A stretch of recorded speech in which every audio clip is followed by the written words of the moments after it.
लेकिन आज सबसे पहले हम आपको ये वीडियो दिखाना चाहते हैं जो उत्तर प्रदेश के उन्नाव से आया है और इसमें 10 से 15 साल के नाबालिग बच्चे सिर तन से जुदा के नारे लगा रहे हैं।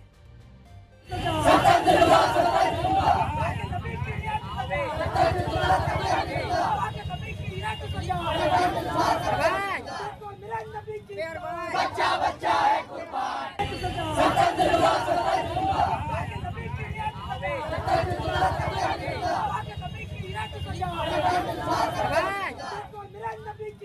बच्चा बच्चा है कुर्बान। ये तस्वीरें सिर्फ किसी एक शहर तक सीमित नहीं है। मैं आपको बड़ी स्क्रीन पर लेकर जाकर दिखाती हूं कैसे देश के अलग अलग शहरों में ये आई लव मोहम्मद के नाम पर विरोध प्रदर्शन हो रहे हैं और स्क्रीन पर ही आप देखेंगे कि कितने सारे शहरों से ये तस्वीरें आ रही हैं। दरअसल इसके तह तक जाना होगा कि आखिर ये क्यों किया जा रहा है और कई लोग जो इसे साजिश बता रहे हैं, तो आखिर इसके पीछे की वजह क्या है। तो ये पूरा आंदोलन जिस नाम से चलाया जा रहा है वो नाम है आई लव मोहम्मद और यहां मोहम्मद साहब का मतलब इस्लाम धर्म के संस्थापक पैगंबर मोहम्मद साहब से है। अब इस तस्वीर को देखिए, ये तस्वीरें अब हम आपको एक एक करके दिखा रहे हैं। उत्तराखंड की तस्वीरें, भीड़ ने पुलिस को किस तरह से पीटा है, जवानों को दौड़ा दौड़ा कर पीटा है और आरोप यह है कि इस दौरान पुलिस पर पत्थरबाजी भी हुई है। देखिए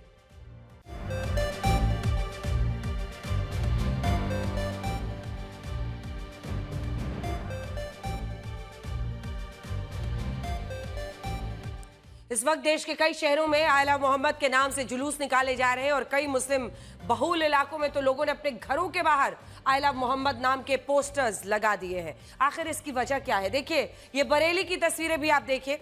यहां तस्वीरों में आप देख सकते हैं बरेली में जहां पर ये पोस्टर्स लेकर लोग सड़कों पर निकले हैं, घरों के बाहर ये पोस्टर लगा रहे हैं। तो आखिर इसका मतलब क्या समझा जाए? ये क्यों करने की ऐसी नौबत आई है? आई लव मोहम्मद के पोस्टर्स लेकर नारेबाजी भी हो रही है और ये पोस्टर्स लोग अपने घरों के बाहर ऐसे जो इलाके हैं उनमें टांग रहे हैं। ये तस्वीरें क्या कह रही हैं? इसके अलावा महाराष्ट्र के नागपुर में जहां आज एक जुलूस निकाला गया, इसमें भी आप देख सकते हैं कि लोगों के पास ऐसे ही पोस्टर्स थे जिन पर आई लव मोहम्मद लिखा हुआ था। जहां जहां बच्चे हैं, एक बार ध्यान रखिए, जहां जहां बच्चे हैं वहां वहां पर हम उसको मोज़ेक करके दिखा रहे हैं क्योंकि नाबालिग बच्चों को ऐसे प्रोटेस्ट में शामिल किया गया है, लेकिन हम टीवी पर उनका चेहरा नहीं दिखाएंगे। देखिए ये पहले ये रिपोर्ट देखिए, वहां की तस्वीरें देखिए। हमारे नबी की क्या पहचान, हमारे नबी की क्या पहचान। लब्बैक लब्बैक लब्बैक या रसूल। हमारे नबी की क्या पहचान, बच्चा बच्चा है कुर्बान। हमारे नबी की क्या पहचान, बच्चा बच्चा है कुर्बान। या रसूल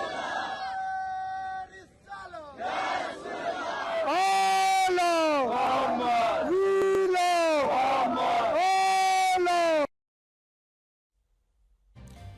अब बड़ा सवाल यह है कि आखिर देश के अलग अलग शहरों में आई लव मोहम्मद के नाम से ये विरोध प्रदर्शन क्यों हो रहे हैं और इसमें छोटे छोटे नाबालिग बच्चों को शामिल करने का आखिर क्या मतलब है?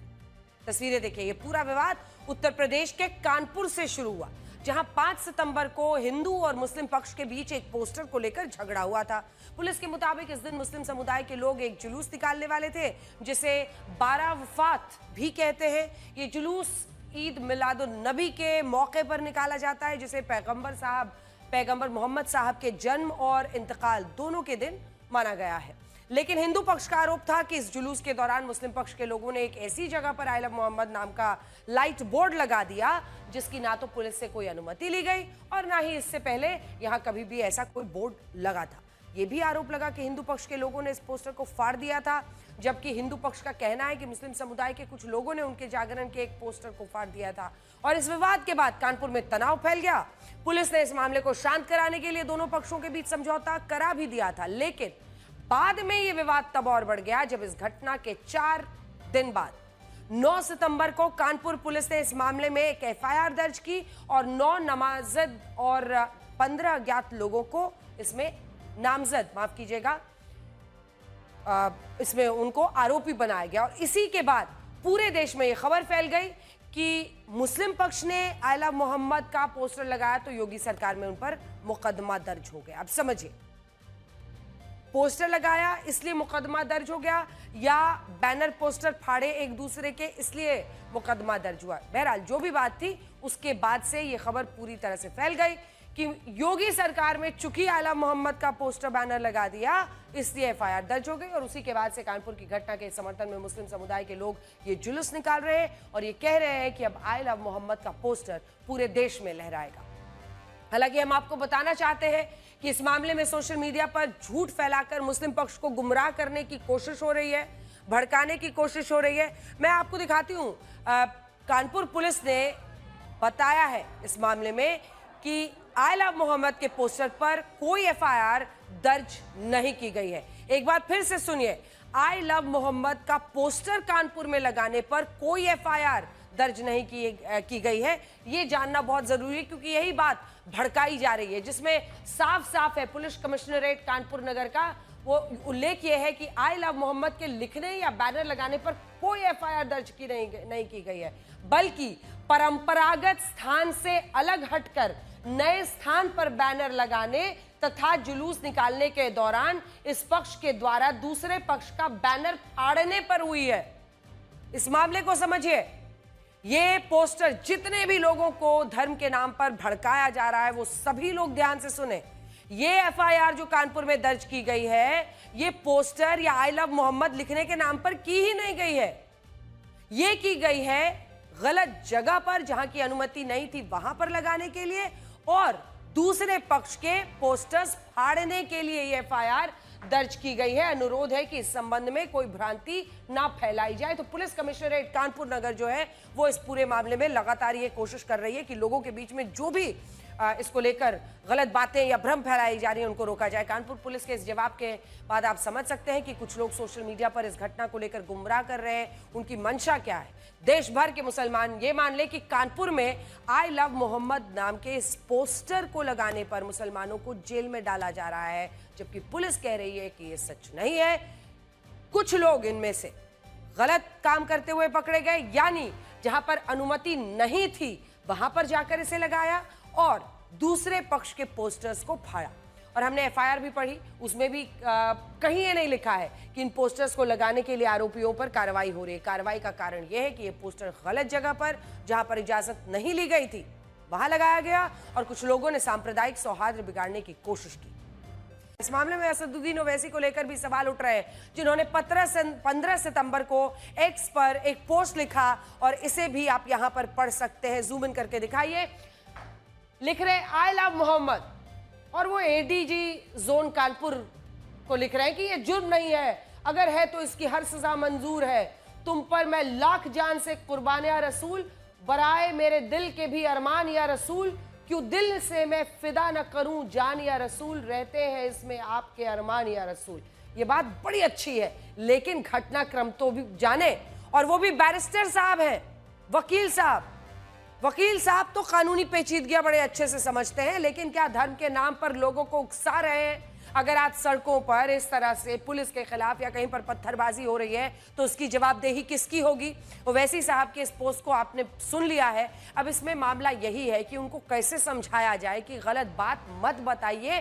बात सिर्फ इतनी है कि जहां की इजाजत थी वहां पर यह पोस्टर नहीं लगाया गया, और दूसरे पक्ष के पोस्टर्स को फाड़ने के आरोप में यह एफआईआर दर्ज की गई। हमें लगता है कि इस मामले में लोगों को गुमराह नहीं किया जाना चाहिए। अगर आपको भी कोई ये कह रहा है कि कानपुर में आई लव मोहम्मद कहने पर पुलिस ने या फिर पोस्टर लगाने पर जहां अनुमति मिली थी वहां पर पोस्टर लगाने से ये एफआईआर दर्ज की गई, तो ये जानकारी पूरी तरह सही नहीं है। पूरी तरह से ये झूठ देश के सांप्रदायिक सौहार्द को खराब करने के लिए फैलाया जा रहा है। इसमें मत उलझिए। सबसे बड़ी बात क्या है वो ये है कि आखिर वो कौन लोग हैं जो ऐसे विरोध प्रदर्शनों में नाबालिग बच्चों को लेकर आ रहे हैं और इनसे आपत्तिजनक धार्मिक नारे लगवाए जा रहे हैं। हम आपको ये सारी तस्वीरें ब्लर करके दिखा रहे हैं क्योंकि इन विरोध प्रदर्शनों में 10 साल से कम उम्र के बच्चे भी शामिल हुए हैं। और आप खुद सोचिए कि इन बच्चों के दिमाग में किस तरह का जहर भरा जा रहा है, और ये लोग एक गलत खबर पर विश्वास करके अपने शहर की पुलिस को निशाना बना रहे हैं। भारत में सार्वजनिक जगहों पर बिना इजाजत किसी भी तरह के पोस्टर, बैनर या विज्ञापन लगाने को गैर कानूनी माना जाता है। लेकिन समस्या यह है कि इस देश में इन कानूनों का कभी भी सख्ती से पालन ही नहीं होता। कल के मैच में पाकिस्तान के क्रिकेट खिलाड़ियों ने दिखाई। पाकिस्तानी बल्लेबाज साहिबजादा फरहान ने जब अपने 50 रन पूरे किए तो उस जश्न ऐसे मनाया जैसे वो AK-47 राइफल से सबको शूट कर रहा। इस सेलिब्रेशन ने क्रिकेट फैंस को नाराज किया। उनका कहना है कि जेंटलमैन्स गेम में गोलियां चलाने की एक्टिंग करना आपत्तिजनक है। हालांकि पाकिस्तानी टीम के फैंस इस सेलिब्रेशन को देखकर बड़े खुश हो रहे थे। वो इस बात से खुश हुए कि उनके खिलाड़ियों ने भारतीय टीम के सामने गन सेलिब्रेशन करके अपनी ताकत दिखाई, लेकिन फिर इनकी खूब ठुकाई उन्हीं फैंस ने की क्योंकि पाकिस्तान की भद पिटवा दी इन्होंने।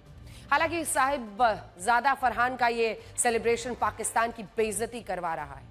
सोशल मीडिया पर लोग ये लिख रहे हैं कि साहिबजादा फरहान पाकिस्तान के नेशनल स्पोर्ट्स यानी आतंकवाद का प्रमोशन कर रहा है और लोगों ने इस सेलिब्रेशन को आतंकी माइंडसेट वाला सेलिब्रेशन बताया।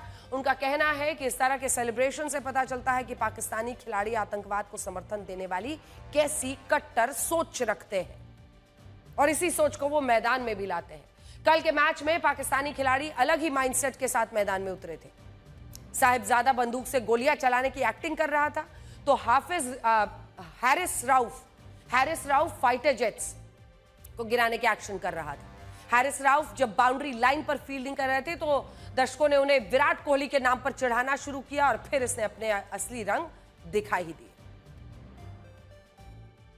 कुछ ऐसी ही एक्टिंग उन्होंने तब भी की जब उन्होंने भारतीय बल्लेबाज संजू सैमसन का विकेट लिया। यहां भी वो फाइटर जेट उड़ाने और क्रैश होने की एक्टिंग कर रहे थे। ये देखिए, ये इनका तरीका है। इस मानसिकता के साथ ये मैदान में उतरते हैं, बार बार हारने। कभी युद्ध के मैदान में हारते हैं, जश्न मनाते हैं, कभी यहां पर पिटते हैं, जश्न मनाते हैं। वो तो अच्छा है ये मैच लाइव चलता है, वरना इसको भी अपनी जीत वो बता देते हैं। विकेट लेने के बाद जश्न मनाते हुए आक्रामकता दिखाना गलत नहीं है। कई बार खिलाड़ी अलग अलग तरीके से सेलिब्रेट करते हैं, लेकिन सेलिब्रेशन के नाम पर गोलियां चलाने की एक्टिंग की क्या किसी भारतीय खिलाड़ी ने? फाइटर जेट मार गिराने की एक्टिंग कभी की क्या?